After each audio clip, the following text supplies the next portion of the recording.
Good afternoon. My name is Maggie and welcome to our second season of Book Bites with Maggie.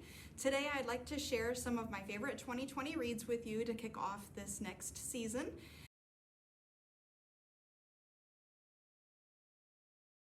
We're going to go ahead and get started with a couple of our titles today. The Authenticity Project is a book that came through a lot of different social media outlets. I had my eye on it before it was even published. Claire Pooley is kind of a new author to me. I had not read any of her stuff before. And the cover comes in lots of different ways, but this illustrated book jacket really drew my eye because it's kind of a new genre, this illustrated cover. And you'll see that in a lot of different genres as you're browsing the stacks here at the library. The Authenticity Project, it follows several different people. If you read this title and you're not familiar with reading a multiple POV, which should be a point of view, a book, that can be a little bit cumbersome. But if you're comfortable chapter to chapter, jumping into the shoes of a different character, this is going to be a book like that. If you're familiar with, let's see, Rachel Hauck, Leanne Moriarty, any of those authors where they can take like a group of people and then they jump and you hear this side's point of view and then that side's point of view and then they bring it all together. That's exactly what this book is going to do. So the Authenticity Project is about a septuagenarian, an older man named Julian. He is older and he doesn't feel like he's done what he's set out to do in life. So he writes down a truth about himself in this blank notebook that you'll see here in this blank notebook. And he leaves it out where somebody else is going to find it. If you're familiar at all with Napanee, you know Main Street Coffee House is a library neighbor. They have a book very similar to this in their coffee shop where people add different things to that notebook. This is very, very similar, except for it would be set in Great Britain. So after Julian leaves the book, it's picked up by, I'm trying to think who's next. Megan, maybe? I think Megan finds it. Monica finds it next. She reads Julian's truth, decides, you know what, I need to add my own truth to this, and she does that, and then she leaves it in a bar for the next person to find. And so those first 5 chapters really weave together the story of what this is going to look like, and then at some point somebody decides, not only have I read these truths from the people before me, but I can also help them succeed in what they're trying to do. So it becomes a very unique storyline, kind of like a pay it forward. So, you know, you're in the line at the drive-thru and the person ahead of you pays for your food and so forth, and you kind of keep doing the same thing.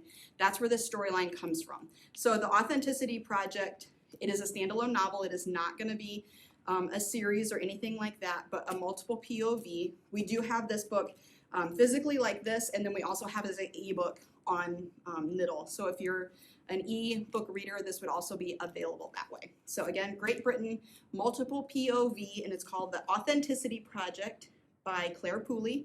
And again, this one is going to be immediately available right after we're done here with this episode of Book Bites. If you're interested in it, let us know, and we can put it on hold for you. Our next title is going to come from the teen selection. This is by Dave Konis, and it is the suggested reading list. And the cover alone really reminds me a lot of some artwork that I've seen lately where they kind of black out poetry where you mark out the words that you don't want to be read, and then anything that you leave open is what you want it to look like. So the cover of this one is what made me pick it up. As I was reading it, I definitely got some Alan Gratz vibes to it. Last year for season 1 of Book Bites, I feel like it was a middle grade pick, maybe.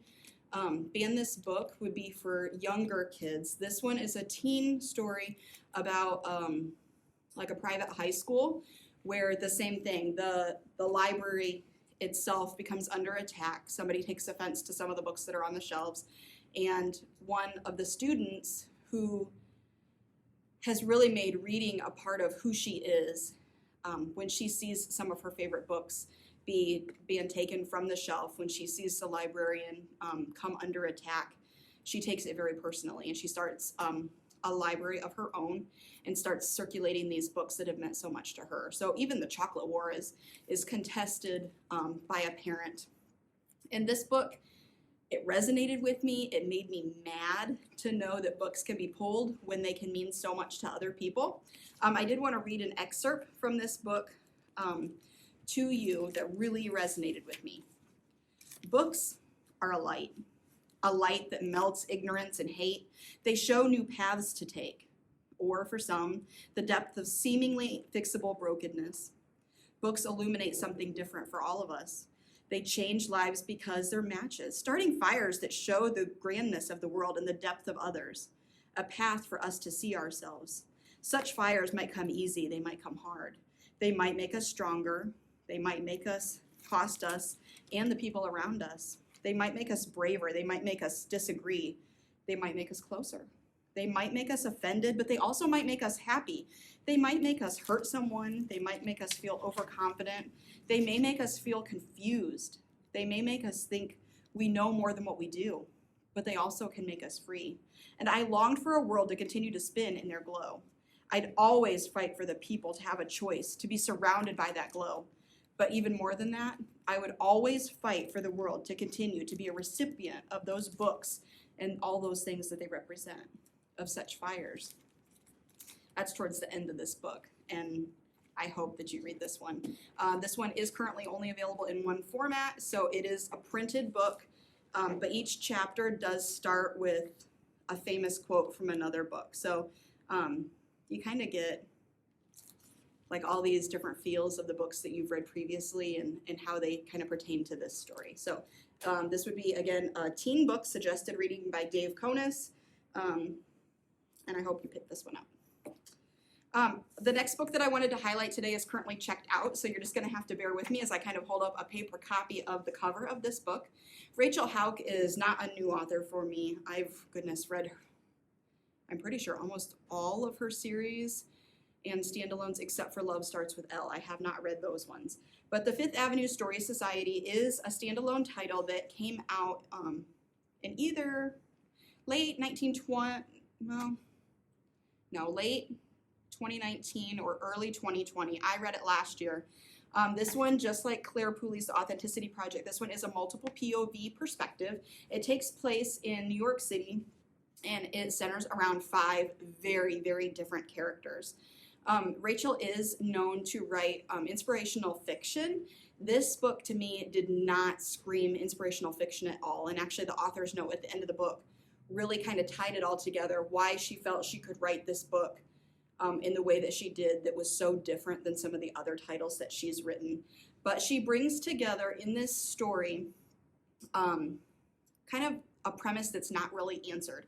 So the 5 characters, they each receive a letter inviting them to this story society in a room that's filled full of ancient books in a library that's very rarely used, kind of tucked away, that has a story of its own, and they become the Fifth Avenue Story Society. So these people that come from all walks of life, one's an Uber driver, another one is a makeup cosmetic entrepreneur, there's a millionaire, there's like an Instagram mom who's not really living up to her name. All kinds of people from all walks of life, all live in New York City. They come together and they end up meeting week to week to week. And the investment that they have in each other's lives and the relationships that they build, not only are they unique, but they build each other up, and they each make decisions and responsibilities to make their relationships important and impact the world in different ways. This book is physically one that you can put on hold. Again, it's checked out to one of our customers right now.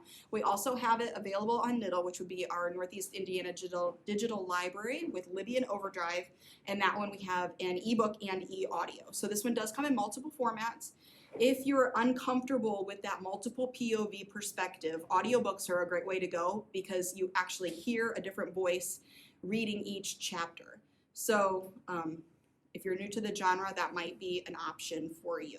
So again, this is the Fifth Avenue Story Society by Rachel Hauck. As you're reading this, if you become really familiar with Rachel and the books that she writes, even this standalone title, you're going to get snippets of other characters from other books that she has written. It's kind of just an Easter egg for people who really follow her titles. But again, you do not have to read anything before or after her books in order to read this one. It's just kind of a hidden thing. So that would be a book that's available. Another one of my favorites from 2020 is the Happy Ever After playlist by Abby Jimenez. This book is actually, it's a second book in a series, but you don't have to read them in order. Similar to this one, you're gonna get snippets of characters from the first book, but this one and the two main characters in this romance, they kind of can stand alone. So it's up to you. We don't have this one marketed with our cutter number here showing that it's book number 2, but if you wanted to read both of them, The Friend Zone by the same author is gonna come before that. In this one here, Sloane she's like the best friend of the main character from the first book. Is that confusing at all? I hope not. But in this book, Sloane, she's 2 years after losing her fiance. And so she's still really reeling with PTSD and like having survivor's guilt, and how do you find love when you're still so young and you've lost the love of your life. And as she's reeling and still going through all these emotions day to day and seeing her best friend enter a new romance and loving seeing them together in the family that they're creating, Sloane is, she's on her own, and she finds a dog, and this dog just becomes the epitome of all the things that she feels like she needs in this world. And I think I switched up their names. I did. So Tucker is not the other man. The Tucker is the name of the dog. And I think I said that they were in a relationship. I definitely screwed that one up. So when she finds Tucker, she reaches out and tries to find the owner. And the owner is actually had left the dog with somebody he trusted. They let go of the dog, and he's out of the country. So he's trying desperately to get back his dog. Sloane's like, no, I really enjoy this dog. And they become, they go back and forth, and it becomes kind of an epistolary story where they're using phone and text messages and all these different things, communicating back and forth. And they both really like this dog. So then what happens when Jason comes back? He's a musician. He travels a lot. What's this going to look like? And who's going to be responsible for Tucker the dog, right? So as Jason and Sloane, they decide whether or not they want to be in a romantic entanglement, if Sloane's ready for that, if Jason is going to keep traveling as a musician, if, he's ready to put down roots. It's just a great story.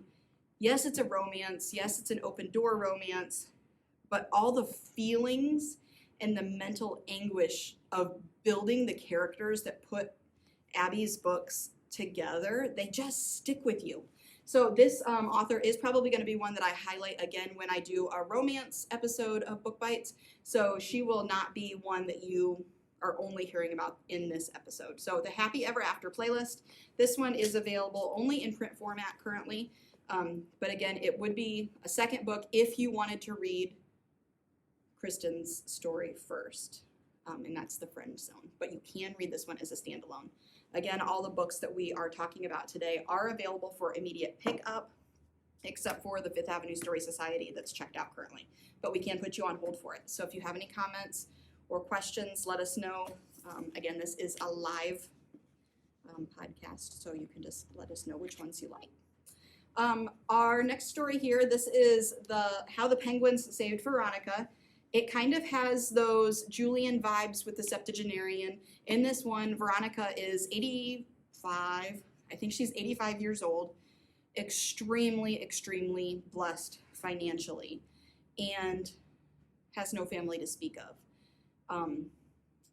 So she's kind of coming to grips with being the end of her life and putting forth her will and all these different things. And without a family to speak of, doesn't really know or have feelings towards what she's going to do with all of her money.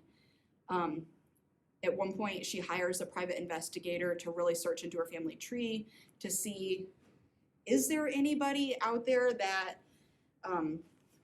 can inherit my wealth? And Veronica is going through a lot of emotional feelings when one day she sits down with her housekeeper, her caregiver, her friend, and she turns on a documentary about the scientific work going on in Antarctica over this population of penguins. And Veronica has this epiphany, this is what I'm supposed to do with my money.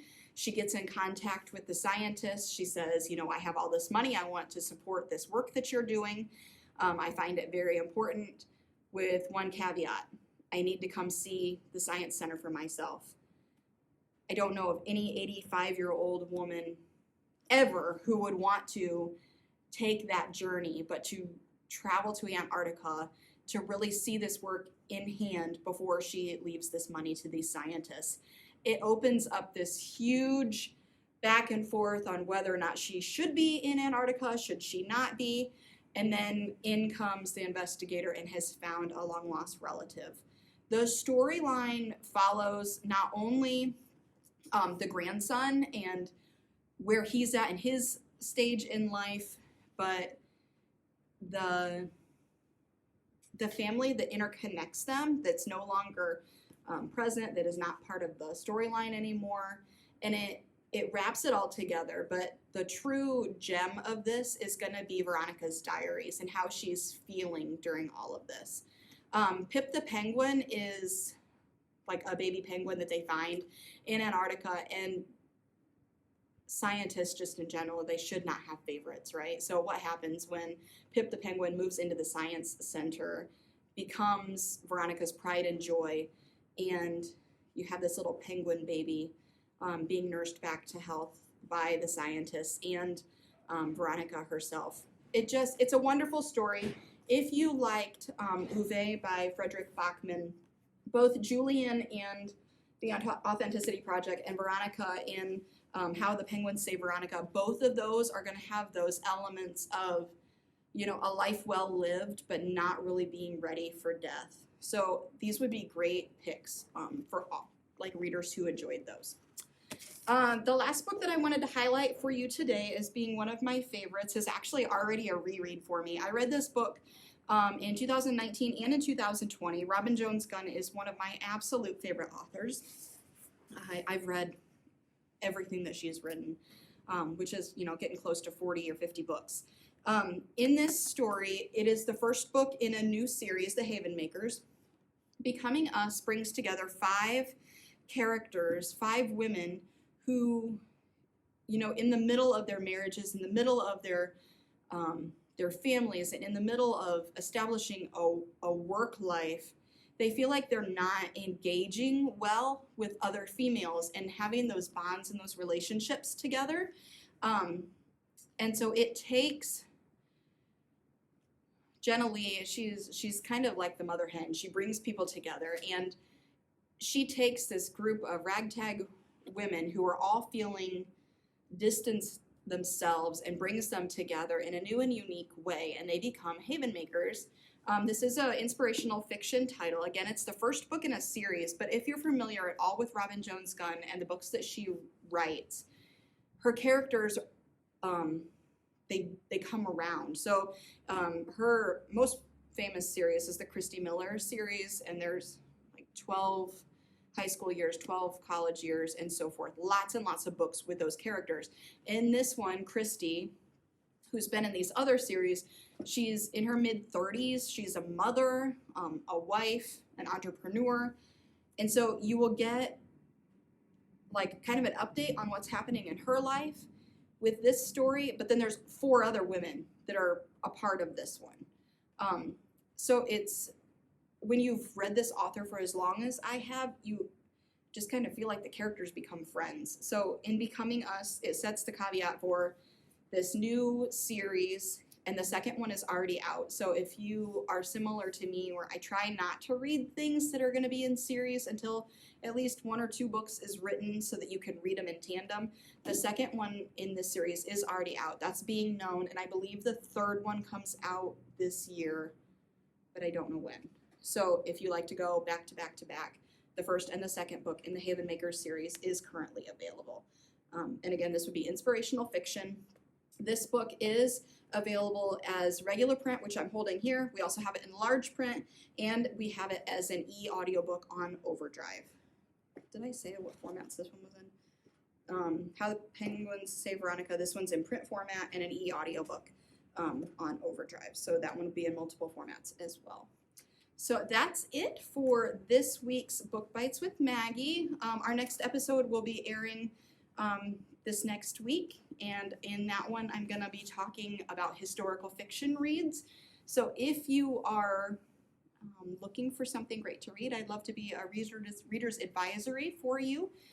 If you're viewing outside of the Napanee Library District and you're not part of our taxing district, but you would like to read some of these titles, make sure you reach out to your own libraries as well. See if they have any of these items available. We are live when we're broadcasting Book Bites, but we will be putting them onto our social media channels as well as on YouTube. So make sure you follow us on Napanee Public Library's YouTube channel for all of the episodes that you might miss.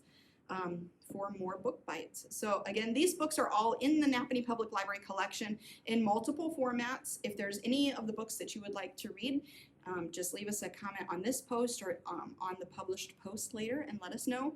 We can also answer the phones from 10 until 6 Monday through Friday currently and get items to you via curbside pickup. If you have any other questions, feel free to give us a call at 574-773-7919, and I will see you at the next Book Bites. Thanks.